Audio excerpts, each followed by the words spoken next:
انا سيف، او زي ما ناس كتيره بتحب تسميني دكتور سيف، بحكم اني جراح بقى وكده. وللاسف اخر 5 سنين بسبب اني كنت عايش بره وبسافر حته تانية في الصيف، ما حالفنيش الحظ اني اقضي الصيف بتاعي في ساحل مصر العظيم. الصيف بالنسبه لنا كمصريين دايما كان يعني البحر، الرمله السخنه، صوت الموج، لمه الاهل والصحاب والفريسكا، والليالي اللي مليانه ضحك وذكرى، او ده على الاقل الساحل اللي انا كبرت فيه. ولكن دلوقتي من اللي بشوفه على الميديا وبسمعه، الساحل بقى صوره تانية خالص.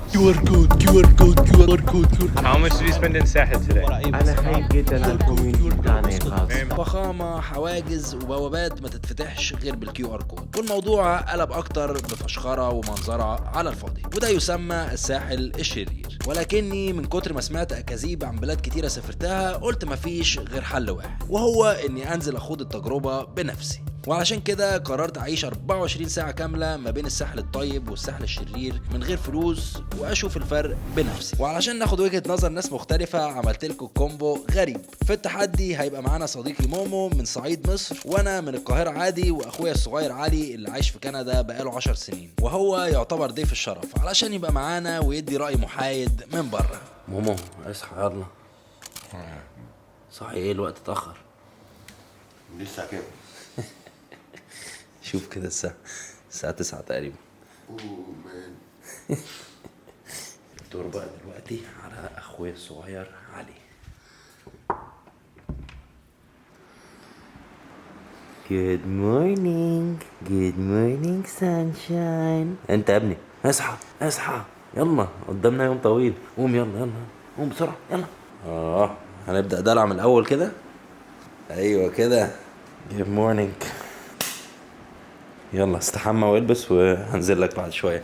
ماشي كده. مومو صحي وعلي صحي، وفتحنا لهم الانوار والشيش عشان يفوقوا. نبدا كده بنشاط. وبعد ما صحيت علي ومومو علشان نبدا التحدي، كان لازم اتاكد ان محدش فينا معاه ولا مليم واحنا طالعين من البيت. جاهزين ولا ايه؟ جاهزين حبيبي. وريني شنطتك. هنا مايو، هنا بقى المحفظه. طلع اللي في زيرو يا جيبك. حبيبي. وريني انت اللي في جيبك. انا اللي في جيبي سجاير. ماشي. هو بصراحه بس على كده خدت شويه كاش معايا. لا سيب بقى. بنام.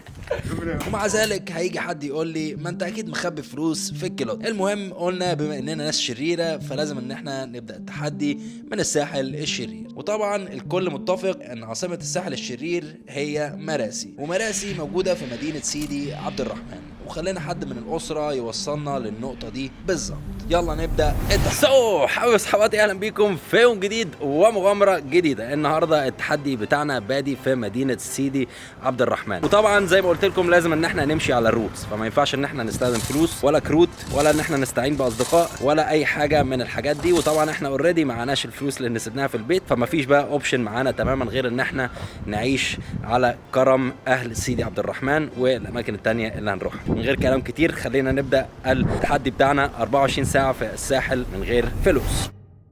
المعركة ما بين الساحل الطيب والساحل الشرير ابتدت بلحظة مقابلة مع أهل البدو. رحبوا بينا جدا وقدموا لنا شاي بدوي سخن من اللي بيدفي القلب. حبيبي تسلم ايدك. تسلم ايدك. خلاص بقى وصلوا للشباب على طول كده. انتوا لسه ما لحقتوش تعرفونا. لازم نتعرف يعني. تسلم ايدك. حبيبي تسلم ايدك. يلا تشيرز على قولة الأجانب. الجامع ده اقدم جامع في عبد الرحمن. اسمه ايه؟ ده جوه الضريح، ده جوه عبد الرحمن بذات نفسه. في الناحيه الثانيه. سيدي عبد الرحمن في جوه. هنا. في الناحيه الثانيه. ضريح سيدي عبد الرحمن. تعال نخش نبص. التاريخ ده من جوه. طبعا. تاريخ جامد خالص يعني، ممكن من ستينات. قبل كده كمان. قبل كده كمان. احنا بنسمع عليك ده من جد ابونا كمان. يعني من سنين نعرف المنطقه ديت كان مبني فيها الجامع ده. طب كلمنا كده بلهجتك. مش هتفهمني. جرب. نقول لك يعني نبي نحكي معاك من ايام جدي. بس شبه الليبي شويه. ما ليبي طبعا. طب نعتبر تلتين ليبي. تلتين ليبي. انت بتعتبر نفسك تلتين ليبي؟ كل هناك مربطتنا علاقه جامده خالص. ده ولاد عمي ولاد خالي، والاساس اساس العرق كله من ليبيا. بجد والله كله من ليبيا. ولما شافوا فضولنا اخدونا على قعده كده في دكان صغير، مكان بيتجمع فيه الشيوخ الكبار. شياب هم اللي كانوا ماسكين السوق. بجد والله. جلسه عربيه مره واحده على الصبح كده. ماشي. احنا رايحين مجلس. مجلس دلوقتي. السلام عليكم. ايه الاخبار؟ سيف، مهند وعلي، شرفنا بيكم حبيبي. فرصة سعيدة. السلام عليكم. السلام عليكم. سيف.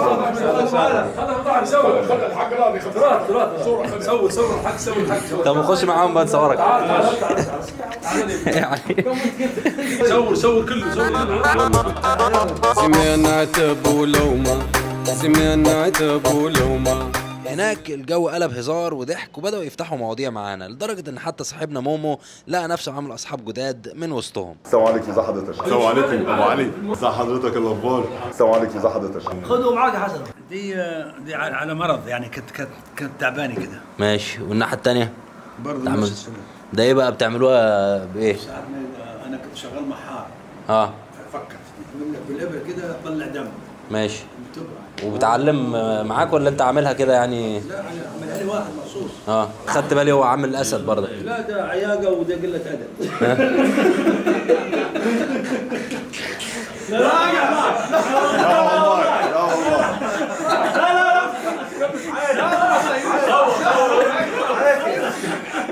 والله يا حقيقي انت قاعد معايا، والله انت قاعد معايا، والله يا حقيقي انت قاعد معايا. ايه رايك في الاكشن؟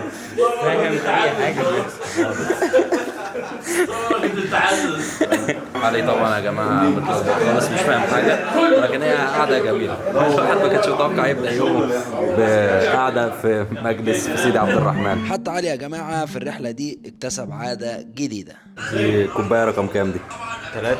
3 واحده. ها؟ ما اعرفش. ده ايه كده رقم كام؟ الفكرة ان هو الصبح قال انا ما بشربش الشاي، وهو ده ما بيشربش الشاي، وده مش ده بيشرب واحد والتاني والتالت جايب حاجه وهو اللي عايزه. انا بحب الشاي الاخضر اكتر. تمرونا بحاجه؟ السلام عليكم.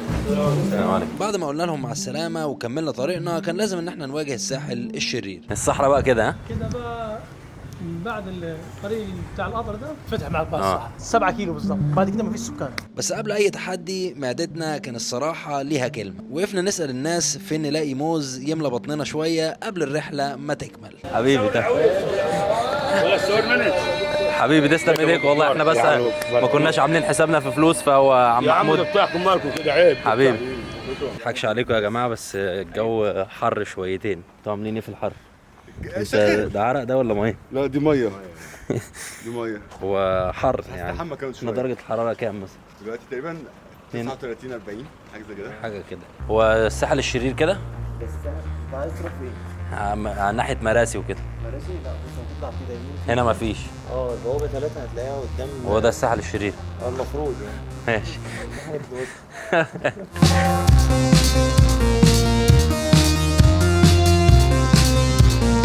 واول ما وصلنا الساحل الشرير قابلتنا شويه تحديات ان نخش من البوابه، بالذات ان احنا ما كانش مسموح لنا نستخدم QR كود او نطلب انفيتيشن من حد. بصوا يا جماعه، احنا دلوقتي هنحاول ان احنا نخش عن طريق سعودي ونطلع الناحيه الثانيه. تمام؟ هو المفروض بيسالوا على QRs والحاجات دي، بس احنا هنخش هنقول له ماما بس سيبناها جوه بس بدور على ماما وتليفوني فاصل. اوكي. ماشي. هي التليفون الفاصل مش احنا. ماشي. لا هي التليفون الفاصل. هي التليفون الفاصل. ماشي. زي احنا كده مش ونطلع بقى السوبر ماركت بس الناحيه الثانيه. هو المفروض هنا الاكزيت. بس يعني هنتصرف هنجرب. بس ما يكونش احنا لازم نشتري حاجه، عشان احنا لو لازم عادي يا عم. هنجيب منين؟ صح. فلوس. صدق ما جاتش انت مش في مدينا بالي. فلوس. مش مدينا فلوس. انت رامي محفظه. انت رامي محفظته. تعال يلا.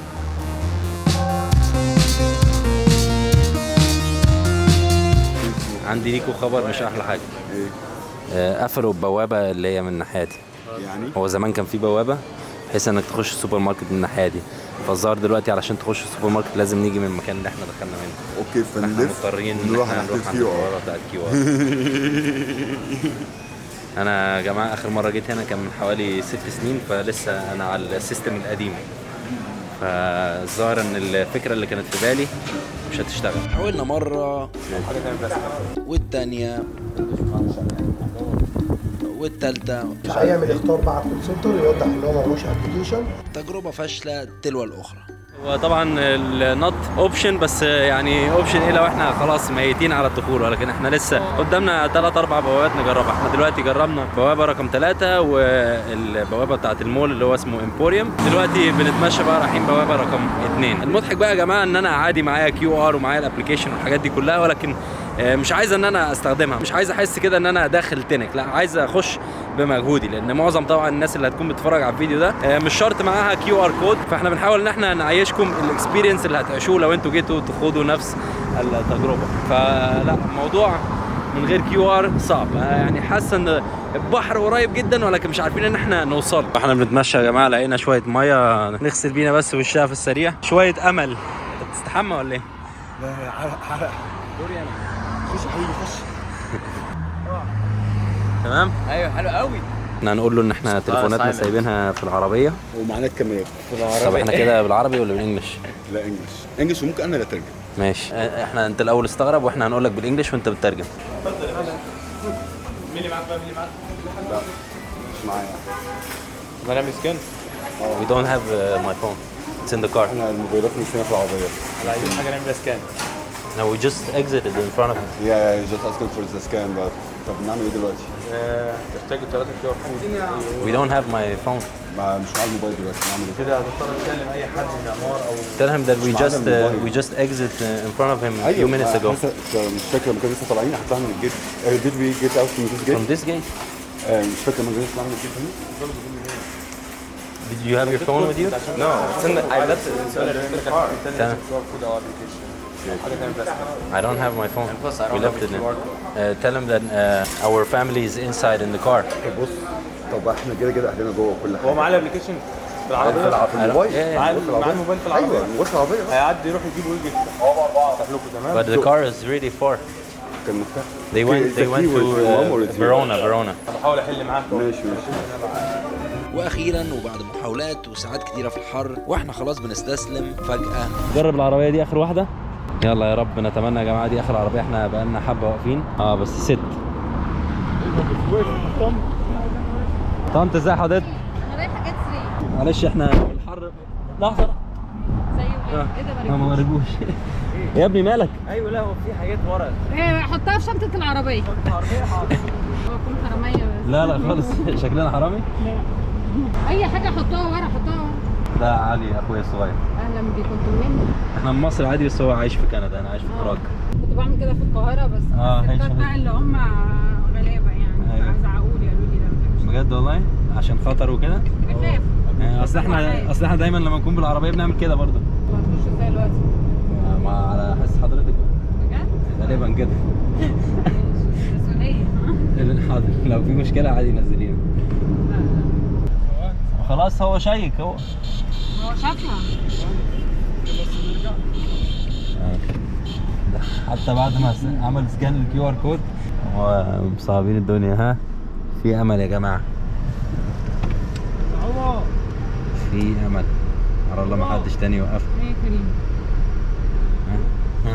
ها ركبت الدولاب؟ يا جماعه والله في برضه ناس طيبه في الساحل الشرير. اي نعم طنط برضه جايه زياره زينا، ولكن هي صعبنا عليها فخدتنا معاها. ايه يا ماما؟ انا مش مصدق خلاص اخيرا عملنا التشالنج. احنا وقفنا كتير قوي، احنا ساعه ونص كده تقريبا. انا مبسوطه ان انا ساعدتكم في واحنا والله مبسوطين بيكي جدا. على فكره احنا وقفنا حبه بعدين قلنا اخر عربيه لو ما ظبطتش هنمشي.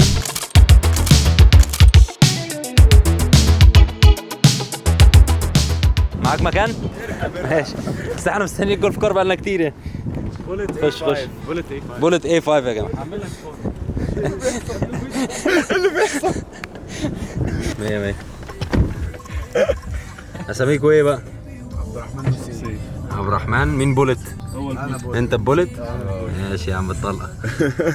انتوا ايه جايين من فين؟ خد بالك انا شايفكم من زمان قوي، انا كنت رايح نورس اسف شايفكم من زمان قوي. ما احنا متسوحين. احنا النهارده متسوحين. لا واحنا اللي متسوحين نفسنا. شقطت منك حبيبتك يا عم، امسح لك طمع وخلي في جامد يا بولت. دلوقتي فهمت ليه اسمه بولت. يا وي جات ات ناو. ناس تويتي قوي يا جماعه. انت سيف؟ فرصه سعيده جدا. يلا تسلم ايديك. احنا يا جماعه لو معانا فلوس مش هنتدلع الدلع ده يا جماعه. احنا كل مره بنيجي نقول خلاص احنا مش هنلاقي عربيات، بنيجي نقول هنمشي باي باي.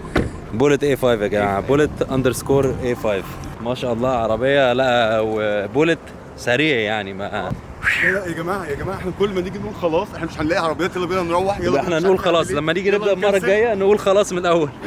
نلاقي احسن عربيه نشوف نقول خلاص. احنا كده وصلنا مارينا مراسي، ونخش بقى يعني ايه نحس نفسنا برضو ايه صحاب مكان شويه. اي نعم مش هنعرف نشتري حاجه ولا هنعرف ان احنا نقعد في مكان، ولكن حلو. المهم ان هنا مفيش ايه حد هيقول لنا QR كود. في ميه اهي، في ميه مش عايزها سباركلينج ووتر ببلاش. حد سابها وساب العصير بتاعها.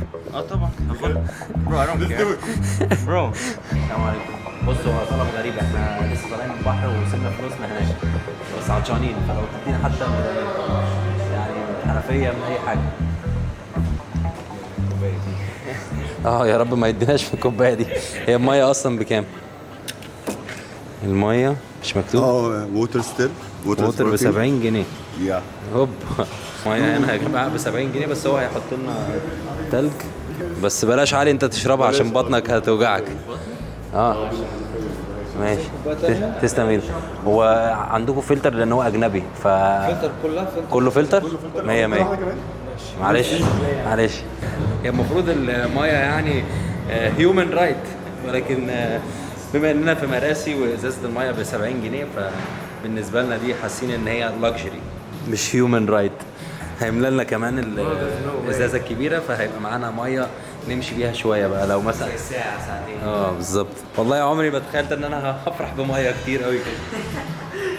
تشيرز يا جماعه، تشيرز. تشيرز حبيبي. اعتقد هو بيحط لك. نو واي. الله ارابيكا يا جماعه مدلعيننا خالص. هيملى لنا كمان الازازه الكبيره، فهيبقى معانا ميه نمشي بيها شويه بقى لو مثلا ساعه ساعتين. بالظبط. والله عمري ما تخيلت ان انا هفرح بميه كتير قوي كده. المضحك بقى يا جماعه ان احنا من شويه كنا قاعدين على الزلط بره، دلوقتي اوفيشلي دخلنا مارينا مراسي. لا منطقه الصراحه فوق الروعه. انا اول مره اجيها الصبح، احنا عاده بنجيها بالليل، ولكن حلو الصبح برضو اجواءها جميله والميه لونها جميل. لا كده نعتبر ايه وصلنا البحر كده. وي ديد ات تكنيكلي، وي ديد ات. الميه اهي ننزل نحط رجلينا يعني. 5 اورز 5 ساعات علشان نوصل. اتمنى ان الساحل الطيب يكون فعلا طيب، لان لو خد برضو 5 ساعات كده هنزعل يعني. لا هنزعل قوي طبعا، بس احنا جعانين دلوقتي يا سيف. احنا شربنا ميه دلوقتي بقى ايه جعانين، عايزين نتغدى. دي هتبقى تشالنج كبيره. الاكل ده محتاجين نروح نرجع سيدي عبد الرحمن. بالظبط. الناس قدامها واخدين تصريح بالعافيه عشان يجوا يصوروا تبع مطعم، عشان نمشي بيها حتى مش عشان نصور. ده كمان احنا انت كمان احنا واقفين قصاد ناس تعبوا عشان يدخلوا كاميراتهم. فاحنا كده محتاجين نطلعها، لو معانا عربيه بره او حاجه نسيبها فيها وننزل. ماشي. نحطها في الشنطه عادي، ما يبقاش في ايدينا. نحطها في الشنطه بس خلي بالنا ما نطلعهاش. لا خلاص بقى نحطها في العربيه بس نصور بس الشنطه ما نصور تليفون عادي مفيش مشكله. ماشي. الكاميرات اي كاميرا ديجيتال، فاهم ازاي؟ ماشي خلاص. تصريح من عمار وعيش بقى. خلاص ماشي شكرا. لا يا جماعه احنا فهمنا ليه الناس بتسميه الساحل الشرير، لان احنا دلوقتي جينا نصور بالكاميرا قال لنا ممنوع، جينا نركب التليفون على الجيمبل قال لنا ممنوع، جينا نصور بالتليفون لوحده قال لي بص هو من الاخر يعني طالما يعني طلع براندات وكده فممنوع، فخلينا احسن ايه ناخد بعضنا طالما وصلنا للبحر. خلاص انا عايز وحشني الساحل الطيب، وحشني سيدي عبد الرحمن، ونبقى ان احنا حاسين براحتنا بقى. يلا بينا خلاص ندخل بقى الجيمبل والحاجه، نطلع بقى على الطريق ونشوف هنوصل للساحل الطيب ازاي. بص هو الصراحه الدنيا جميله وكل حاجه جوه، ولكن تعقيدات غريبه يعني اللي هو ممنوع التصوير، ممنوع مش عارفه ايه، ممنوع كده.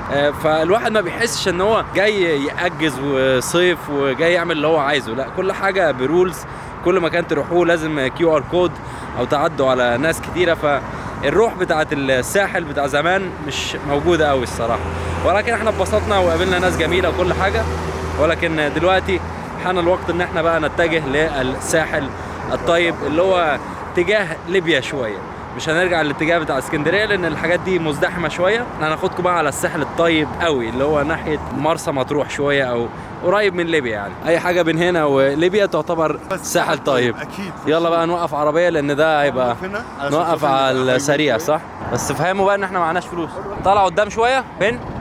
لا هو الظاهر بقى ان هيبقى فيه ميكروباصات كتير وهيكونوا متوقعين ان احنا طبعا هندفع لهم فلوس، فاحنا لازم ايه نلاقي. احنا لازم نفهمهم ان احنا مش معانا فلوس. ما بالظبط. شايفين يا جماعه عربيتين البوليس اللي ورايا؟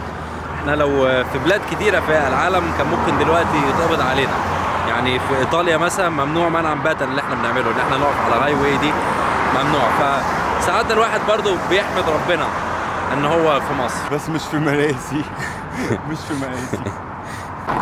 الظاهر ان هم لقوا حد ولكن عربيه تمنايه فما اظنش رايحه بعيد. السلام عليكم. معلش هنتعبك معانا. ربنا يخليك ربنا يخليك. شكرا للذوق. مش بعزم عليكم والله حبيبي والله كلك اصول. خليكم زي ما انتم تغدوا معايا. تسلم لي بالله عليك.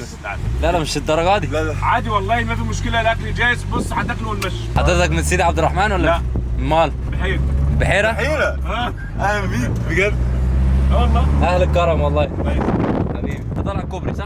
هطلع بس احنا ممكن ننزل هنا ونشوف عربيات يعني. اقف من اول. ماشي الله يصلح حالك حبيبي. تسلم ايدك. معلش على دماغي يا عم حبيبي. الله يصلح حالك. الف فرصه سعيده حبيبي. الف سلامه يا حبيبي. ربنا يوفقكم يا يلا ومعلش تعبناك معانا. على ايه بس يا عم في ايه حبيبي. بص شايف الميكروباصات دي ممكن تركب. ماشي هنحاول نقول له. وخلي بالك كله لو انت رايح مطروح انا معاك. خلاص يعني في عربيات في منهم راح مطروح في عربيات بتروح مطروح. خلاص بجد بشكرك جدا. حبيبي فرصه سعيده حبيبي.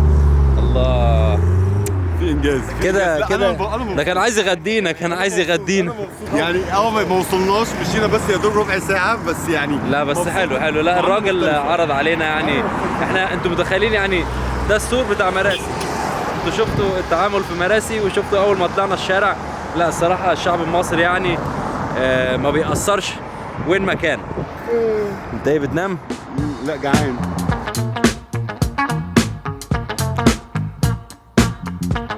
ايه رايك نعدي الشارع نشوف اكل قبل ما نركب؟ استنى اساله كده مكمل مرسى مطروح. السلام عليكم. مرسى مطروح طلع قدام شويه. طب طلع قدام شويه. هاسيندا اي حاجه يعني بس معانا فلوس احنا اسفين. شكرا. بس الباص ده في جناح بوليس ودينا معاك. ده اتوبيس البوليس ده. اي حاجه.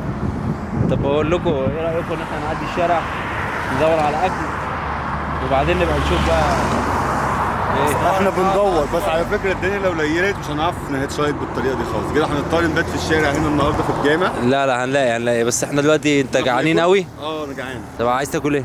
هنتأمر كمان. احنا سمك. هنجرب بتاع المشويات ده. مشويات اهو مشويات جزارة فرج وفي سي فود الريان. ما انا عارف بس نجرب يعني مش هنخسر حاجه. لو قالوا لا هنرجع نهيتش هايك. نجرب ان احنا الصراحه يا جماعه بدانا نجوع. بصوا يا جماعه الشارع اللي ورايا ده فيه مأكولات كتير. فيه فول وطعميه فيه شاورما. فاحنا هنعدي على محل ونجرب حظنا ونتمنى ان احنا كلنا نطلع من اللفه دي شبعانين. نفسك تاكل ايه يا علي؟ نفسك تاكل ايه عشان نجرب نروح نسال؟ اي اكل. ده محل يا جماعه فول وطعميه. قلنا برضو ايه حاجه سهله وبسيطه مش زي المشويات يعني. الراجل المكتب. السلام عليكم. بص هو طلب سخيف شويه. احنا اللي نزلونا احنا سيبنا معاهم المحافظ والحاجات دي فمعناش يعني فلوس. فلو مثلا طعميه يا حاجه كده يا باشا زي ما تحب عادي. عايز اجيب لك ايه؟ اللي انت عايزه. انت اللي حتى لو بواقي اكل مش مشكله. لا هيعمل شيء بسيط عليك. يجيب لك الاحسن لك شغال. ده لو كده يبقى عملت معانا احلى واجب. ميكس كله على بعض زي بعض. كل دول. تسلم ايدك. اسمك ايه بقى؟ محمد. حبيبي يا محمد. انت اصلا من فين؟ بني سويف. اسوان. يعتبر اخر خط الصعيد بني سويف. احسن ناس حبيبي. شوف اللي انت عايزه. ده ايه؟ 3 ميكس. 100 ناس ثانية مش مصدق. يعني فعلا في مصر انتوا مش محتاجين فلوس. كرم الناس فوق الكافي. لا انت ما سمعتش، هو دلوقتي بيقول له بدل 3 اعمل له 6. ايه ده؟ هو دلوقتي بيقول له كده. لا يا عم ما قالش كده. 3 التانيين عايزينهم ايه؟ موافق. قلت له على طعميه وفي 3. في يا عم لا كتير. شوف عايزين بطاطس؟ 2 منهم. اعملوا 3 بطاطس. لا احنا ده اول مكان نجربه. ما لحقناش نلف، ما لحقناش نتمرمط. لا هنا بصوا وانس ان انتوا طلعتوا من حدود الكومباوندز حياه مختلفه. صاحب المكان هنا من بني سويف هو اللي عرض ان هو ياكلنا. بس اسمع، عندنا الشارع بس. عدينا الشارع. عدينا بس الشارع اللي الدنيا اختلفت من الاول. وماشيين حبيبي وانا ما غلطتش والله العظيم. يا جماعه احنا اوفيشلي بنتغدى دلوقتي. مومو كان ميت من الجوع لان هو ما فطرش معانا، لان هو يعني ما بيحبش ياكل عيش كتير. انا كنت بدات اجوع، وعلي اظن انت جعان برضه صح؟ طبعا. جبنا لنا 6 سندوتشات يا جماعه. معانا اكل غالي. احنا كده هنشبع لحد بكره غالبا. 3 سندوتشات فول ميكس يعني فول وطعميه، و2 جبنه قريش و1 بطاطس كده. فول وطعميه كمان. وازازه الميه اللي من ارابيكا اللي فضيت خالص. جبنه كمان. في جوه كمان حبيبي. طبعا.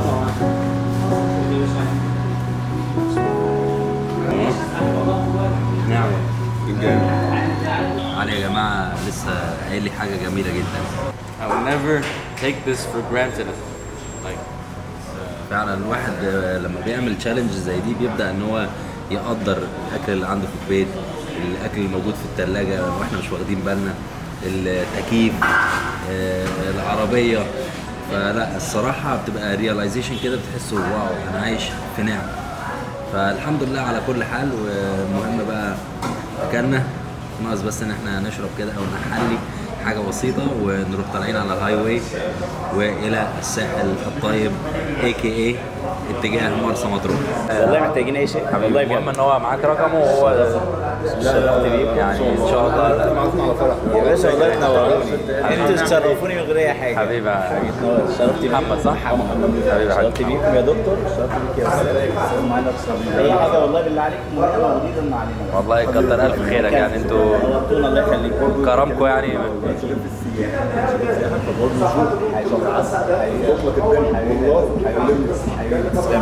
يا جماعه احنا ما جربناش غير محل واحد، هو المحل اللي اكلنا فيه. فسبحان الله يعني الواحد في مصر يا جماعه بيتوكل على الله وبعدين بيتوكل على الناس. الصراحه الناس هنا بتقوم بالواجب وزياده. ايه رايك يا علي؟ الاكل كان حلو قوي. كنت جعان جدا. انت كنت جعان جدا ها؟ انت كده عطشان شكلك. شويه تلج في بقي يعني كده. لا انا مش مصدق. هو ده بعد ما طلب لنا الاكل وكده راح بعدين قعد يفكر يعني ايه 3 بس. راح قام قال له ايه؟ خليهم 6 تاني.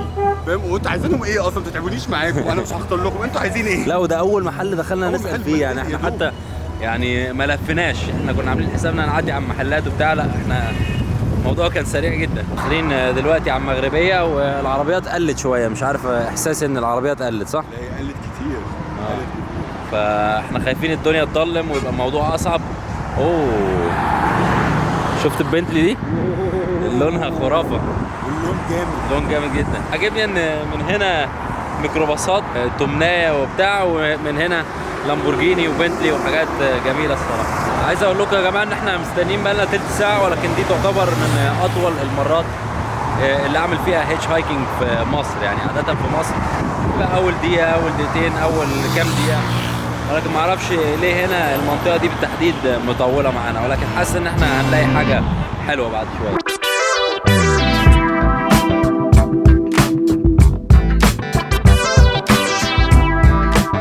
كده احنا ايه داخلين على ساعه. احنا جينا نقف في الضله بتاعت الكوبري لان الصراحه كان الجو حر، وداخلين دلوقتي على ساعه. انا مستغرب جدا موضوع ان هو الهيتش هايكنج واخد معانا وقت النهارده. ممكن عشان احنا 3 وانا متعود ان انا عاده بركب يا لوحدي يا مع حد تاني، لكن 3 دي جديده بالنسبه لي فمش عارف. واخيرا بعد ساعات من الانتظار في الشارع عربيه وقفت وبدانا ننزل من منطقه للتانيه. كده يا جماعه قطعنا شوط كبير، احنا قربنا جدا للضبعه، ومن الضبعه بقى المفروض ان الناس اللي مكمله على طول مكمله الى مرسى مطروح. في اي مسافه حد بيعرض علينا مش بنقول له لا. الراجل ده ساق بينا حوالي 10 كيلو حلوين جدا، ولكن دلوقتي مضطرين ان احنا نقف ندور تاني على حد بقى يكمل بينا. السلام عليكم، عامل ايه؟ ايه الاخبار؟ راح فين؟ احنا رايحين يعني اي حاجه قدام. انت كم كيلو تقريبا؟ عند الضبع. عند الضبع. حلو، 100 100. بس معناش فلوس. ماشي.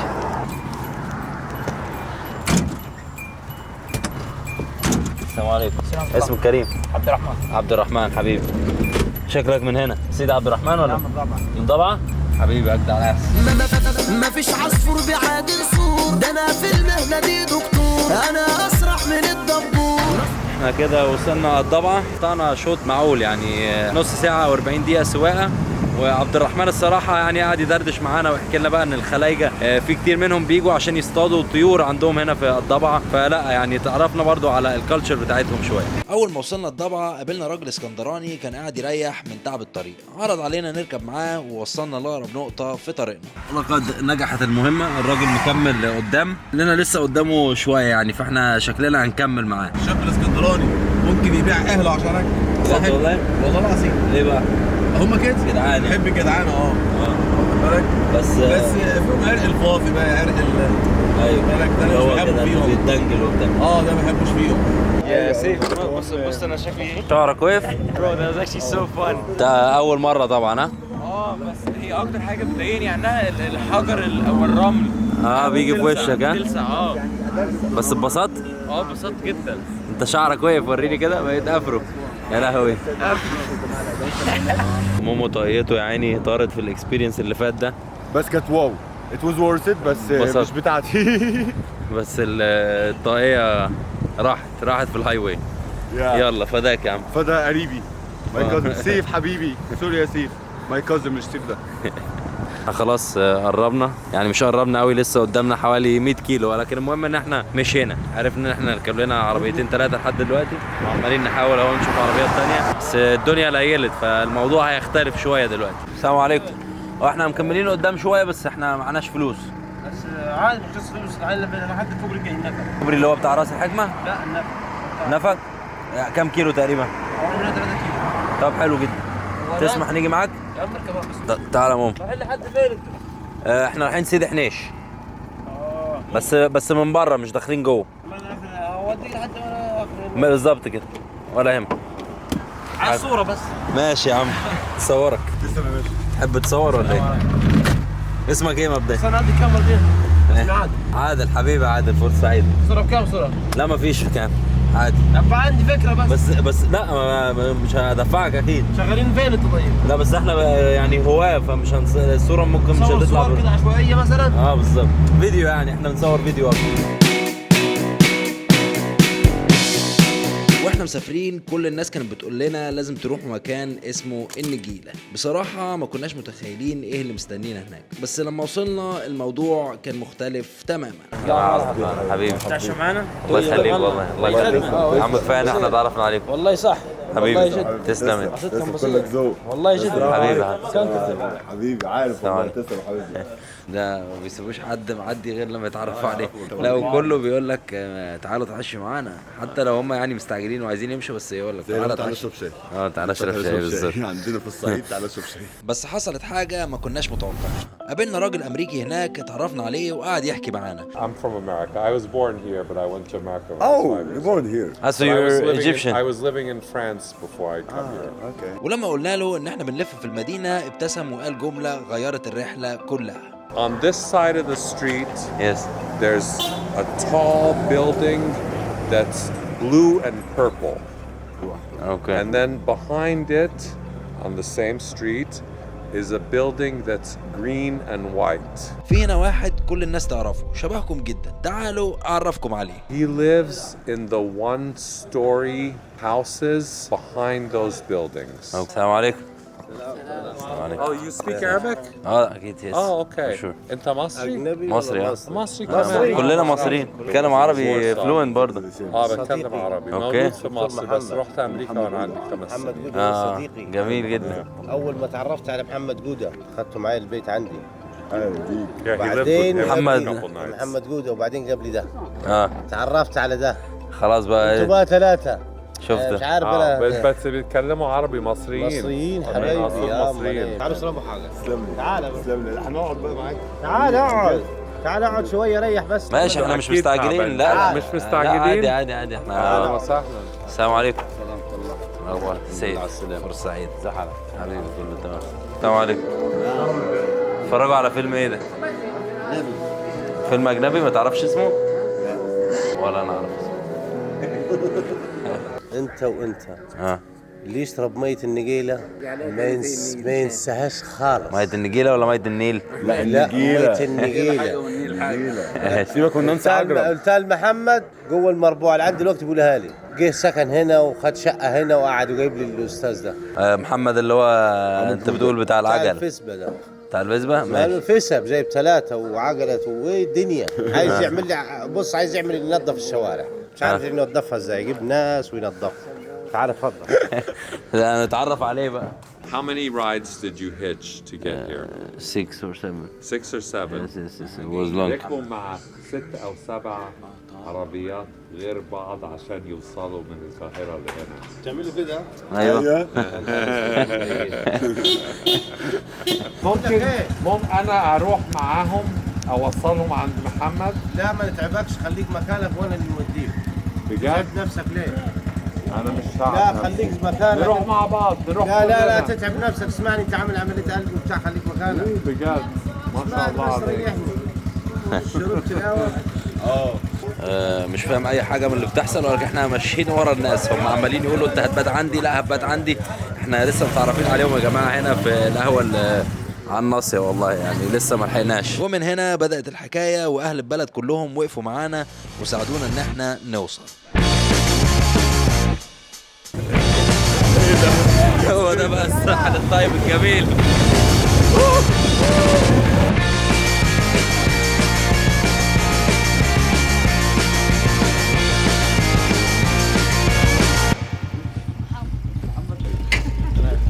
احنا رايحين فين؟ احنا ماشيين وراك يا عم هشام. لا اهو هنا نخش عنده. شفت الباب أيوة ده؟ ايوه عندك الباب مفتوح. ماشي نروح بس عنده. انت خبط على الباب احسن. على ضمانتك؟ على ضمانتك ازاي؟ نخش هناك؟ روح انا واقف اهو. لا يا عم تعال. وبعد ما وصلنا عند بيت محمد اللي قالوا لنا عليه حسينا بالرعب. الجو ضلمه والباب مفتوح لحد ما خبطنا على الباب. يا محمد سيف. حبيبي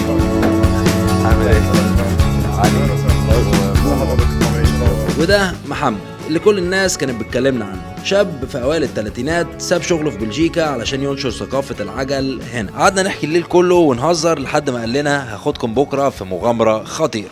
بصوا يا جماعة علي ومومو في نومة عميقة جدا يعني. انا الصراحة برضو نمت قتيل امبارح. ممكن هما سهروا عني ولكن انا كنت ميت. نصحيهم ولا نسيبهم نايمين شويه؟ صحينا الصبح في نقطتنا الجديده وعلي ومومو كانوا لسه نايمين لحد ما لقيت محمد بيقول لي انه هيدينا السكوتر نقضي بيه اليوم وانا في السواقه ما عنديش ياما ارحميني. جاهز تركب ورايا؟ لا مش واثق فيا.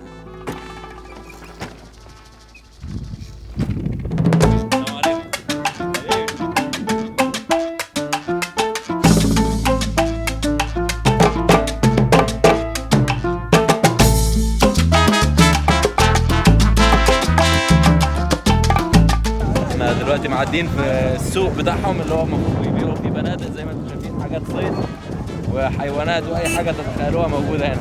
احنا الوحيدين طبعا اللي نعتبر هنا يعني نوت فيتنج ان وبشورتات. اتفضل يا مالو. حبيبي الله يخليك الله يخليك. عليه التزوير عليه. يعملوا فيلم وثائقي.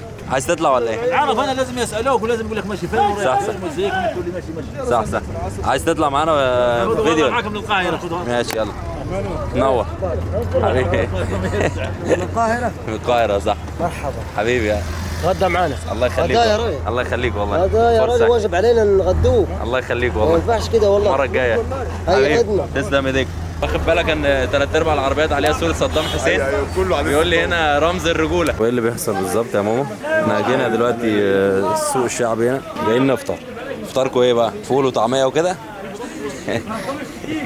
احنا طبعا لوحدين الغراب في المكان كله. مش فاهم هو عامل ايه. هو اخد العيش من هنا وراح لوحده بياخد الطعميه ويحطها جوه العيش لوحده. لا وفي قاعده عربويه جوه شفتها هنا بقى، ده المجلس يا جماعه، يعتبر الناس بتيجي تاخد الاكل تخش تقعد جوه هنا. ايوه خش بقى ايه، املى طعميه وطماطم انا حاسبه في الاخر. ماشي خد يا ماما اتعمل بقى.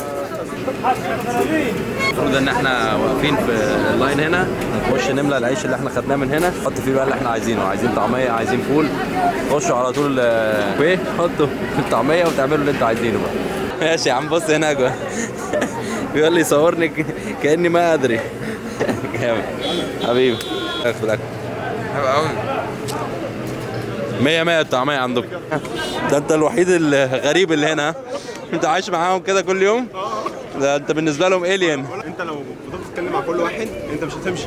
فالحل الوحيد ان انت تجو، وممكن تتكلم مع حد بس ايه اللي انتوا عملتوه ده، احنا كنا ممكن نقعد لحد بالليل. ما انا خدت بالي، عارف ما مومو عامل لقاء صحفي هنا، بصوا بيشرح لهم التصوير بيشتغل ازاي. عايز تقول ايه يا حاج؟ عايز تقول ايه؟ انت كنت عايز اخوانا بيغزة الناس اللي مقطوعة ناس صح. طعمية ما اعرفش فيها حاجة. سيبك من الطعمية، اخوانا بيغزة بيموت كل يوم. احنا بنتكلم على كده. لو انت عاوز نزلها دي بس عندك ازاي؟ ماشي. يا جماعه في المنطقه دي بنسير البلبله. بعد ما خرجنا من زحمه اهل البلد كملنا طريقنا ناحيه البحر.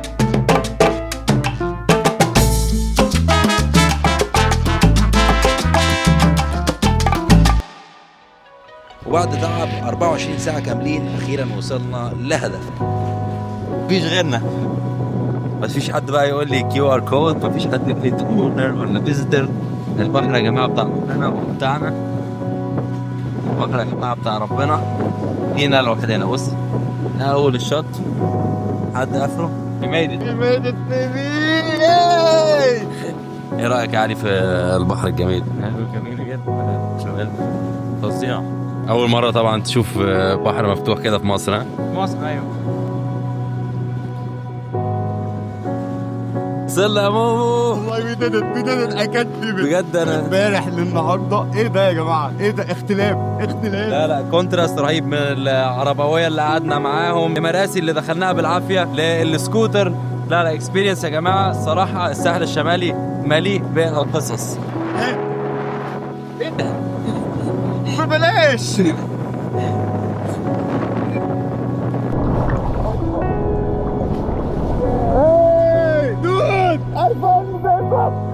وبكده تكون رحلتنا 24 ساعة في الساحل الشمالي من غير فلوس انتهت. كالعادة استنونا بعد كام يوم في فلوج جديدة ومغامرة جديدة. Until then take care. Safe travel. يلا نقوم. في الآخر لما تلف مصر من شمالها لجنوبها، من أغلى شواطئها لأفقر شوارعها، هتكتشف إن كلنا واحد. في كل مكان حلو في ناس وحشة، وفي كل مكان صعب في ناس طيبة، بس المصريين في الأصل قلبهم دايما أبيض. احنا ممكن نختلف في الشكل، في اللهجة، في الفلوس، بس وقت الجد كلنا بنقف لبعض، وده يمكن أحلى حاجة في بلدنا. إن مهما اتغيرت الدنيا الطيبة لسه هنا، في وش الناس، في الضحكة، في كلمة تعالى كل معانا. دي مصر الحلوة والوحشة، الغنية والفقيرة، بس قبل كل حاجة الطيبة.